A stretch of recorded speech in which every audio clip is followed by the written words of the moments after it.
Ya, dan tampaknya masih ada informasi lanjutannya nih di Wiki, di mana Kementerian Perindustrian juga mendukung penuh langkah Kejaksaan Agung dalam proses hukum yang melibatkan 4 tersangka dugaan korupsi importasi garam industri.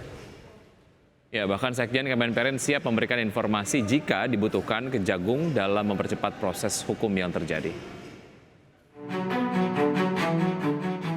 Usai Kejaksaan Agung menetapkan 4 tersangka dalam proses importasi garam industri, Sekretaris Jenderal Kementerian Perindustrian Dodi Widodo memastikan Kementerian Perindustrian siap mendukung proses nikung yang dilakukan Kejaksaan Agung.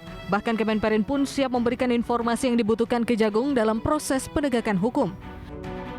Meski demikian, Dodi juga akan memberikan pendampingan hukum sesuai ketentuan perundang-undangan kepada tersangka yang diantaranya terdapat mantan Direktur Jenderal Industri Kimia Farmasi dan Tekstil, Industri Farmasi dan Tekstil, hingga Kepala Subdirektorat Kimia Farmasi dan Tekstil.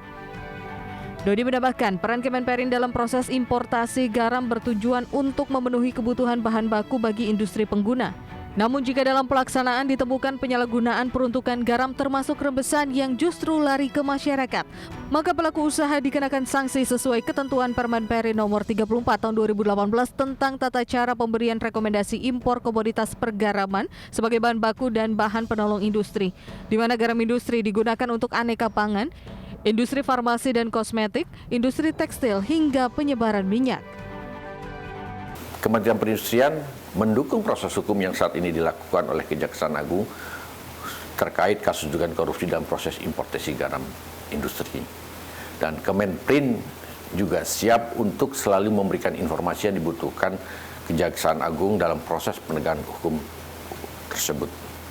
Tentunya kami merasa sangat prihatin dengan saudara-saudara kami dan kondisi saat ini. Namun kami akan terus mendukung proses hukum yang tengah berlangsung.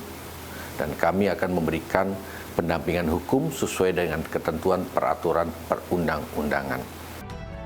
Sebelumnya Kejaksaan Agung menetapkan 4 tersangka dalam kasus impor garam. Keempat tersangka ialah mantan Direktur Industri Kimia Farma dan Tekstil Kemenperin, Direktur Industri Kimia Farmasi dan Tekstil, Kepala Subdirektorat Kimia Farmasi dan Tekstil, hingga Ketua Asosiasi Industri Pengelola Garam Indonesia. Dari Jakarta, Ade Firmansyah, IDX Channel.